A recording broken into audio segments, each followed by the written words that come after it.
అందరికీ నమస్కారం. శ్రీ రుద్ర వేదిక ఛానల్‌కి స్వాగతం. ఈరోజు మనం వెంకటేశ్వర స్వామి పచ్చకర్పూర తిలకం గురించి ఒక అద్భుతమైన మరియు ఆశ్చర్యకరమైన విషయాన్ని తెలుసుకుందాం. స్వామివారికి పచ్చకర్పూర తిలకం ఎందుకు వాడతారో మీకు ఎప్పుడైనా సందేహం వచ్చిందా? ఇది కేవలం ఒక అలంకారం, శుద్ధమైనది, సువాసనతో కూడినది. దీనిని పూజల్లో ఉపయోగించడం వల్ల ఆ ప్రదేశం పవిత్రంగా మారుతుందని నమ్మకం. ప్రత్యేకంగా తిరుమలలో స్వామివారి సేవల్లో పచ్చకర్పూరాన్ని చాలా ప్రాధాన్యం ఉంటుంది. స్వామివారి నామంలో దీన్ని ఉపయోగించడం ఒక ప్రత్యేక ఆచారం. స్వామివారి తిలకం 3 భాగాలుగా ఉంటుంది. 2 తెల్లని గీతలు, మధ్యలో ఒక గీత. తెల్లని గీత విష్ణువు యొక్క పవిత్ర పాదాలను సూచిస్తాయి. మధ్యలో ఉండే గీత మహాలక్ష్మి అమ్మవారిని సూచిస్తుంది.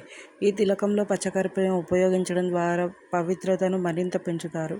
ఇది కేవలం దర్శనానికి అందంగా ఉండడమే కాదు, ఆధ్యాత్మిక శక్తిని కూడా సూచిస్తుంది. పచ్చకర్పూరం చల్లదనం ఇస్తుంది. ఇది మనసుకు ప్రశాంతతను కలిగిస్తుంది. దేవునికి సమర్పించే ప్రతి వస్తువు శాంతిని సూచించాలి. అందుకే ఈ తిలకం ఎంతో ప్రత్యేకం. ఇంకా ఒక ముఖ్యమైన విషయం ఏమిటంటే పచ్చకర్పూరం నెగిటివ్ శక్తిని తొలగించే శక్తి కలిగి ఉంటుందని విశ్వాసం. దేవాలయంలో దీన్ని ఉపయోగించడం వల్ల ఆ ప్రదేశం మరింత పవిత్రంగా మారుతుంది.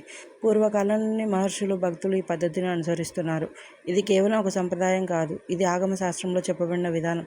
ఇంకా ఒక విశేషం ఏమిటంటే పచ్చకర్పూరం ఔషధ గుణాలు కూడా ఉంటుంది. ఇది శరీరానికి చల్లదనం ఇస్తుంది. కొంతమంది దీన్ని ఆయుర్వేదంలో కూడా ఉపయోగించేవారు.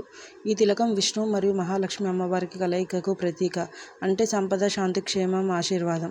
మనము కూడా భక్తితో పచ్చకర్పూర తిలకం ధరించి ఓం నమో వెంకటేశాయ అని జపిస్తే మన జీవితంలో కష్టాలు తగ్గి ఆనందం పెరుగుతాయని నమ్మకం. మన పూర్వీకులు ఎందుకు ఈ ఆచారం పాటించారో ఇప్పుడు మనకు అర్థమవుతుంది. ప్రతి చిన్న విషయం వెనుక ఒక గొప్ప అర్థం ఉంటుంది.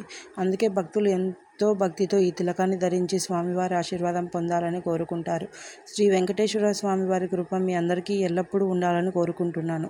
ఈ వీడియో మీకు నచ్చినట్లయితే తప్పకుండా లైక్ చేయండి. ఇంకా ఇలాంటి భక్తి వీడియోలు చూడాలనుకుంటే మా ఛానల్ని సబ్స్క్రైబ్ చేసుకోండి. మీ అభిప్రాయాన్ని కామెంట్లో తప్పకుండా చెప్పండి.